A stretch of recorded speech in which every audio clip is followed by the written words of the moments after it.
नमस्कार दर्शक मित्रों, आप देख रहे हैं जीपीएमसी न्यूज़ 24/7 લાઈવ। ખેડા જિલ્લાના કપડવંજ શહેરમાં હોન્ડા એક્ટિવાના સર્વિસ સેન્ટરમાં ગ્રાહકોના અનેક હેરાનગતિ કિસ્સાઓ સામે આવ્યા। એક્ટિવાના સર્વિસ સેન્ટર પર ગ્રાહકને હેરાનગતિ અને ખોટા પૈસા પડવાનો કિસ્સો સામે આવ્યો। વાત છે ખેડા જિલ્લાના કપડવંજ શહેર બહાર સંગમ નદીની બાજુમાં સંગમ કોમ્પ્લેક્સમાં આવેલા હોન્ડા એક્ટિવાના શોરૂમ પર ગ્રાહકને વારંવાર ધક્કા, યોગ્ય જવાબ ન મળે, ફ્રી સર્વિસ હોવા છતાં પણ સર્વિસ અને અન્ય વસ્તુના પૈસાનું બિલિંગ બનાવ્યું અને જે કાગળમાં ગ્રાહકને સહી કરાવી હતી તેમાં અનેક વસ્તુઓ નાખવાની છે તેમ કહીને ગ્રાહકને કહેવામાં આવ્યું। ત્યારબાદ ગ્રાહકે ન પાડતા જે કાગળમાં લખાણ કરેલું હતું તે કાગળ ગ્રાહક જોવા માંગતા ત્યારે સર્વિસ સેન્ટરમાં બેસતા વ્યક્તિએ કાગળ ફાડી નાખ્યા અને ગ્રાહકને બતાવ્યા પણ નહીં અને ગ્રાહક સાથે પૈસાની માંગણી કરી ત્યારે ગ્રાહકે કીધું કે મારું એક્ટિવા 5 કે 6 મહિના થયા છે, એમાં કંઈ જ નાખવાનું નથી, મારી જે ફ્રી સર્વિસ આવે છે તે મને કરી આપો। તો સર્વિસ સેન્ટર પર બેસેલા વ્યક્તિએ એક્ટિવાની ચાવી પરત આપી અને ના પાડી દીધી કે તમારું એક્ટિવા થશે નહીં, તમારે કરાવવું હોય તો પૈસા થશે। આવી અનેક ગેરરીતિ ત્યાં ઉજાગર થઈ, જેમ કે સર્વિસ સેન્ટરમાં સીસીટીવી કેમેરા નથી, ત્યાં ફાયર સેફટીની કોઈ સુવિધા પણ નથી। આવી અનેક ગ્રાહક દ્વારા અમારા રિપોર્ટરને ફરિયાદ કરતા રિપોર્ટર ત્યાં રૂબરૂ પહોંચ્યા ત્યારે તેમને પણ એક્ટિવાના સર્વિસ સેન્ટર બેસેલા વ્યક્તિ કોઈ યોગ્ય જવાબ આપી ન શકતા હતા અને કોઈ બીજા સાથે વાત કરી લો અને વિડીયો ન બનાવો તેવું કહેતા રહ્યા અને રિપોર્ટરને કહેવા લાગ્યા કે આપણે બેસીને ચર્ચા કરી લઈએ અને તમે આ રેકોર્ડિંગ ન કરો। તો આ બાબતે શું સમજવું? જનતા જનાર્દન, ગ્રાહકોનું કોણ? ગ્રાહક સુરક્ષા તેમજ સરકારી તંત્રને નમ્ર નિવેદન સાથે જણાવું કે આવા ગ્રાહકો સાથે છેતરપિંડીના કૃત્યો ન થાય એ માટે યોગ્ય પગલાં ભરવા। Reporter Bhavin Joshi, Kapadvanj, GPMC news 24/7 live.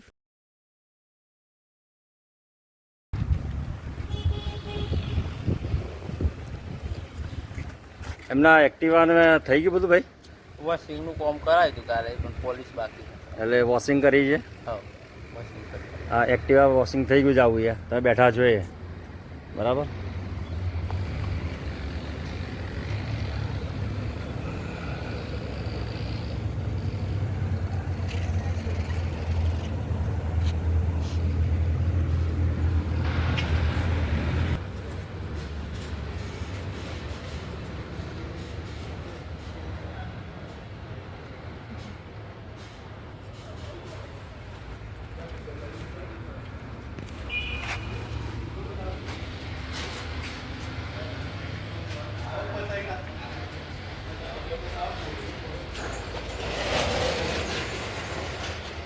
તમે એક કામ કરો છો, પેલું ઢોકળું પેલું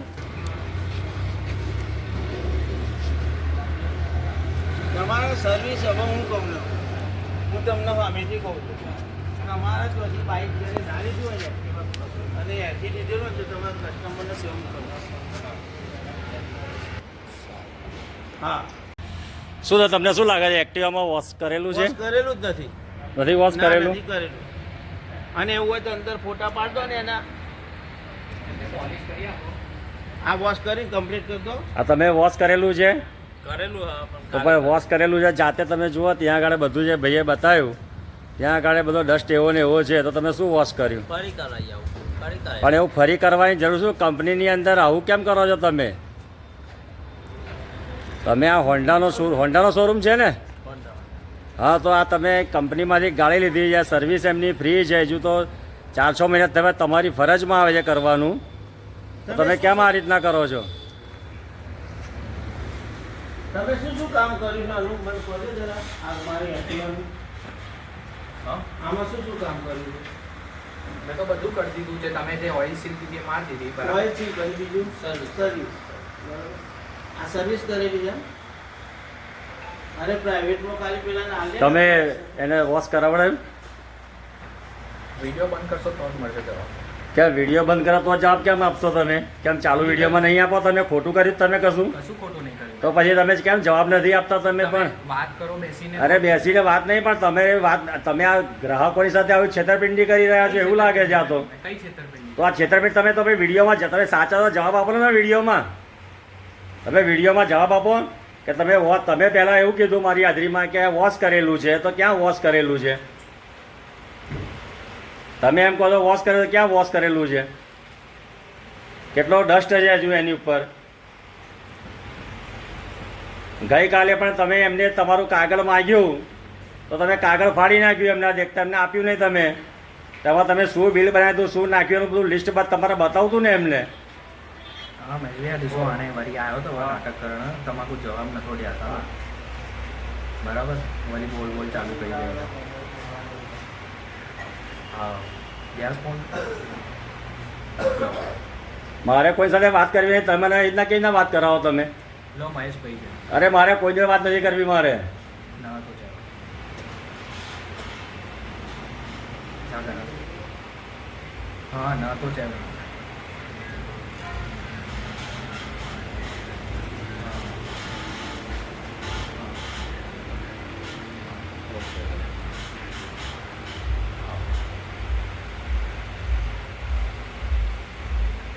તમે મને જવાબ નથી આપી શકતા. તમે વોશ કર્યો કે ના કર્યો તમે મને ફોન પર વાતો કરાવો તમે. આવી જ છે મેં વોશ કર્યું છે. હા તો આવો તમે તમને બતાવો વોશ કર્યું છે કેવું છે, કેવું વોશ કર્યું આ રીતના વોશ થાય. અગર તમે ગ્રાહક છો ભાઈ? તમે ગ્રાહક છો? તમે ગ્રાહક છો? મારી વાત સાંભળો ફરી કરી એમને ગ્રાહકને બતાવો કે તમે શોરૂમની અંદર કેવી રીતના એ કરો છો. કરી આપીએ છે એમને પણ એવું બીજી વાર કેમ પણ તમે આ તો ઠીક છે કે હું આવ્યો છું બસ પેલું એવું તો તમે આ કરો છો તો બીજા કોઈ ના આવતા હોય કોઈ આવા ના મારા જેવા લઈને આવ્યો તમે શું કરો? ભલે તમે જો તો એક્ટિવા તમે આ રીતના કરો ગ્રાહકો સાથે. એક્ટિવા તૈયાર કરી એમને જે ગ્રાહક ના તમે આ રીતના છેતરો તમે આવી રીતના કરીને વોશ કર્યું કરીને બિલકુલ વોશ કરેલું છે નહીં. અમને તમે બીજાને હેરાન અરે બીજાને હેરાન છે ને હું આ ભાઈને બતાવું કે તમે આવો વોશ કરેલું હોય તો બતાવો મને. એ ભાઈ કહે કે આ વોશ કરેલું છે તો મારે જતું રહેવાનું અહીંથી. કરેલું છે કરેલું છે? આવો ચલો એમને લઈ લો બતાવો આ ભાઈને. આપણે ત્રણેય વ્યક્તિને બતાવો. આવો આવો ભાઈ તમે કેમ તો તમે બતાવે મારે માની લેવાનું? તમે તો ખોટું બોલો છો. ગઈકાલે તમે કાગળ ફાડી નાખ્યું. તમે કાગળ ફાડી નાખ્યું ગઈકાલે તમે. તો તમે સાચા હોત તો એ ફાડતા જ નહીં તમે કાગળ. તમે આ રીતના ગ્રાહકો સાથે કરો છો. તમને જે યોગ્ય લાગે કરો હા હું મને યોગ્ય લાગે એ જ કરું છું ને ભાઈ. મને યોગ્ય લાગે એ જ કરું છું. પેલા ભાઈને પૂછો હવે તમે. અહીંયા શોરૂમ છે. શોરૂમ પર જાઓ વિડિયો પર કામ થાય મારી વાત તમે સમજો છો ને તમે કાલે કર્યું તો તમને નહીં ખબર? અહીંયા આટલા બધા એક્ટિવા અને બાઇકો પડેલા છે તમારું માન જ રાખું છું હા અને અહીંયા આગળ ક્યાંય કોઈ જગ્યાએ ફાયર સેફટી છે નહીં. કોઈ પણ દુર્ઘટના થાય તો જવાબદાર કોણ આના? નથી સીસીટીવી કેમેરા. આટલા બધા વિકલ્પ પડ્યા છે એમાં દરેકમાં થોડું ઘણું પણ પેટ્રોલ તો હોય છે જ. અને આ જગ્યાએ એમનું વર્કશોપ છે. કઈ ગયા તમારા ભાઈ માણસ? પ્રકાશભાઈ આઈ રહ્યા બોલો ને એમને પોત કરો. પોલીસ મારી આપું છું ફરી વોશ કરાઈ દઉં અંદર ટીકી ખોલ્યું તો ટીકી કોલી વાઇનમાં પાણી ના નાખાય સાંભળો કંપની તમે હું કહું એટલું એનો હું ભરતો બોલું છું એમ કેમ ખ્યાલ છે ને એટલે મહેશભાઈ જે કહેવાય. વાત થઈ છે તો એ કહે છે સમજો નકર તો તમને એ ગોડા છો તો ફ્રી સર્વિસ હતી હજુ તો મારા લીધે 6 મહિના પૂરા નથી થયા. આ બીજો સેકન્ડ આવે. આ બીજી સર્વિસ જે સોલ્યુશન મુદ્દો હતો એ કરો ને દાદા થોડો અવાજ તમને અરે એમ ના છોડાય ને ભાઈ. આ તો ગ્રાહકો સાથે તમે ફ્રોડ કરી રહ્યા છો. આ રીતના પરવાણી ફ્રીજ કરવાની. તમે ગ્રાહકો સાથે ફ્રોડ કરી રહ્યા છો તમે. થઈ જશે હવે કેમ તમે એમ નહીં તમે આ તો મને લઈને આવ્યા એટલે ખબર પડી. બાકી બીજો કોઈ વાર તમે આ રીતના ફ્રોડ કરો પૈસા માગો ડબલ ખોટા હમણાં તો સર્વિસ કરાય છે ફરી પાછા સર્વિસના પૈસા માગો તમે આ રીતના. સર્વિસ ફ્રી છે. આ ભાઈનું કહેવું એવું છે કે આ એક્ટિવાના પાર્ટ્સ નથી. ભાઈ નથી ને તમારી જોડે? તમે તો કાલે કહેતા આ જવાબ આપી શકતા નથી. એટલે જો કંપનીની સાથે પાર્ટ્સ ના હોય 6 મહિનામાં શું સાંભળો મારી વાત તમે આ કાગળ ફાડ્યો કેમ? મારી વાત સાંભળો તમે આ કાગળ ફાડ્યો કેમ? તમે આ કાગળ શેનું હતો? તમે મારી વાત સાંભળો આ કાગળ શેનું હતો? જોબ કાર્ડ છે જોબ કાર્ડ હતું. તમે કેમ ફાડ્યું કેમ? જોબ કાર્ડ કેમ ફાડ્યું તમે? આ એન્ટ્રી આમાં લખીએ કે પણ હું શું કહું છું તમે શું બદલવાનું હતું તમે ફાડ્યું શું કામ? તમે ગ્રાહકને આ તમારા ગ્રાહક છે. આ તમારા ગ્રાહક છે. તમારા ગ્રાહકે ખાલી તમને જોવા માટે માંગ્યું તમે ફાડી કેમ નાખ્યું? તમે એમની સાથે છો ને બધા ગ્રાહક છો ને તમે તમારા દેખતા કાગળ ફાડ નાખ્યું ને એમને કાગળ જ માગ્યું ને તો કાગળ ફાડ નાખ્યું ભાઈએ. તમે કાગળ કેમ ફાડ્યું? મને પૈસા માગે યાર સર્વિસના ફ્રી તમે સર્વિસના ફ્રી સર્વિસના પૈસા કેમ માંગો છો? ફ્રી સર્વિસમાં ચાર્જ ફોન ઉપર ભાઈ ચાર્જ પૈસા માંગ્યા. ઓઇલ બદલવાનું ના પાડી એમણે ના પાડી કે ઓઇલ મારે બદલાયેલું છે, તમે ઓઇલ કેમ ઓઇલ પૈસા શેના માંગ્યા તમે? સાહેબ જોડે વાત કરાવી દઉં છું. સાહેબ, મારે કોઈ સાહેબ સાથે વાત કરવી નથી. મારે અહીંયાથી મારી વાત થઈ ગઈ. ઓકે. મારે કોઈ સાહેબ સાથે વાત કરવી. બોલો, તમારી શું સમસ્યા હતી? શું હતી તમારા? મારી એક્ટિવામાં સર્વિસ આવેલી અને આગળના ટાયરમાં આગળના જમ્પરમાં ઓઇલ લીકેજ થતું હતું. એટલે મેં સર્વિસ સેન્ટર ઉપર ગયો અને સર્વિસ સેન્ટર ઉપર ગયા પછીથી મેં સર્વિસ સેન્ટરમાં શેઠને વાત કરી કે મારા સર્વિસ કરાવવાની છે અને જમ્પરમાં ઓઇલ નીકળે છે.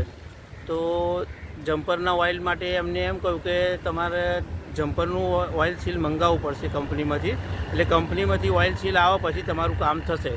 એટલે ઓઇલ સીલ મેં કહું કેટલા ટાઈમ આવશે? એટલે કે 2-3 દિવસ લાગશે. એટલે 2-3 દિવસ માટે એમને મંગાવવા માટે મેં કહું ફોન તમે કે તમે ફોન ના કરતા, હું તમને સામેથી ફોન કરીશ. પણ કંપનીમાંથી કોઈ સામાન ના આવ્યો. એટલે એમને એટલા માટે એમ કહ્યું કે હું ફરી મેં 3 દિવસ પછી ફોન કર્યો કે આવી ગયો સામાન? કે ના કાકા, હજુ સામાન આવ્યો નથી. પછી આવી રીતે લગભગ 12 થી 13 દિવસ થયા પણ કોઈ સામાન ના આવ્યો, કશું ના આવ્યું. એટલે મેં 13મા દિવસે એમને એમ કહેલું કે હું ફોન કરીશ. મેં કહું તમે ફોન તો કરતા નથી, હવે મારે શું કરવાનું? પછી મેં અકરાઈને બોલે, મેં કહું હવે મારા આને સર્વિસ મારી જતી રહેશે અને તમે સામાન તો મેં કહું મને એમ કહો તમે ના પાડી દો તો હું બીજે કઈ જગ્યાએ કામ કરાવડાવું. એટલે કે ના કે છે મારે તમે એક કામ કરો કે આવતીકાલે તમે તમારું એક્ટિવા લઈને આવી જાઓ. એટલે હું એક્ટિવા લઈને આવ્યો. એટલે એમને એમ કહ્યું કે તમે કાકા આ સામાન માટે આજનો દિવસ તમે રવા દો, કાલે તમને મળી જશે. પછીથી મેં રવા દીધું. પછીથી એમને મને આજે દિવસે મૂકવા આવ્યો એ દિવસે એમને એમના કાગળ ઉપર એમને અમુક વસ્તુઓ મને પૂછી કે ઓઇલ બદલવાનું છે. મેં કહું ના. પછીથી બીજું 2-3 વસ્તુ પૂછી. એટલે મેં કહું ના, અમારું નવું એક્ટિવા છે એટલે મેં કહું ઓઇલ તો મેં કહું હમણાં જ બદલાયેલું છે અને કિલોમીટર હજુ થયા નથી. મેં કહું 500 કિલોમીટર થાય એટલે મને મેં કહું 2000 કિલોમીટર થાય પછી જ ઓઇલ બદલાવાનું. હજુ મારા 1000 કિલોમીટર જ થયેલા છે. એટલે મેં 2-3 વસ્તુની ના પાડી. એટલે પછીથી એમને એમ કહ્યું કે તમે એક કામ કરો, ફોન કરે ને એટલે ફોન ઉપર એમને આવી વાત કરી. એટલે પછી મને ધીમે રહીને એમ કહ્યું કે તમે તમારું એક્ટિવા પાછું લઈ જાઓ, મારાથી એક્ટિવા નહીં બને. મેં કહું કેમ એક્ટિવા નહીં બને? તો કે ના એક્ટિવા નહીં બને, તમે લઈ જાઓ. પછી મેં કહું કેમ આવું કહો છો? તો કે ના નથી બનવાનું કે. પછી મેં આ વસ્તુઓ નાખવાની ના પાડી. એટલે તો કે ના. પછી મેં કહું એક કામ કરો, સર્વિસ કરી દો. તો કે સર્વિસ નહીં થાય કે છે, સર્વિસના અને એના પૈસા તમારા અલગથી જ થશે. મેં કહું સર્વિસ તો મારી ફ્રી હોય. તો કે ના સર્વિસના તો પૈસા થશે જ. મેં કહું એટલે મારે જો એક્ટિવા લીધું તો હમણાં જ લીધેલું છે, મારી બીજી સર્વિસ જ આવે છે. કંપનીની તો 3 સર્વિસ છે. તે છતાં એમને ના પાડી કે પૈસા તો થશે જ. પછી મેં કહું સારું. પછી એટલે કે મૂકી દો, હું તમારું કામ પતાવી દઈશ અને હું કરી આપીશ. થોડી રકઝક વાતચીત બધી માથાકૂટ કરી પછીથી અમે જતા રહ્યા એક્ટિવા મૂકીને. પછી કે તમારું જમ્પરનું કામ ને સર્વિસનું કામ બધું પતી જશે. પછી અમે બીજા દિવસે એમનો ફોન આવ્યો કે કાકા તમારું એક્ટિવા થઈ ગયું છે, તમે લેવા આવી જાઓ. તો અમે લેવા આવ્યા તો ખાલી જમ્પરનું જ કામ કરેલું, વોશનું કામ કે સર્વિસનું કામ બિલકુલ કરેલું નહોતું અને ગાડી અમને એમ જ પડી રહેલી ધોયા વગરની. પછીથી મેં એમને કહ્યું, મેં કહું કે આ શું સર્વિસ તમે કરી છે? મેં કહું આ બધું ખોલો છો. તો બધી માટીને બાટી બધું એમને એમ જ ફોટા બધું પાડ્યું. પછી કે કાકા રવા દો, હજુ અમે તમને ધોઈને કમ્પ્લીટ કરી નાખ્યું. મેં કહું તમે ધોયું નથી ને? ત્યારે એ તે છતાંય પાસે એવા જૂઠું બોલ્યા કે ના ધોઈ નાખ્યું. મેં કહું ધોયું જ નથી. ધોયું હોય ને સાફસૂફ કરેલું હોય ને સર્વિસ કરેલું હોય, મેં કહું દેખાઈ આવે. મેં કહું તમે કશું કર્યું જ નથી. તો કે ના મારા માણસ જોડે હું તમને સાફસૂફ કરી અને વોશ કરી અને કમ્પ્લીટ કરી નાખું. પછી 1 કલાક સુધી મને બેહાડી રાખ્યો.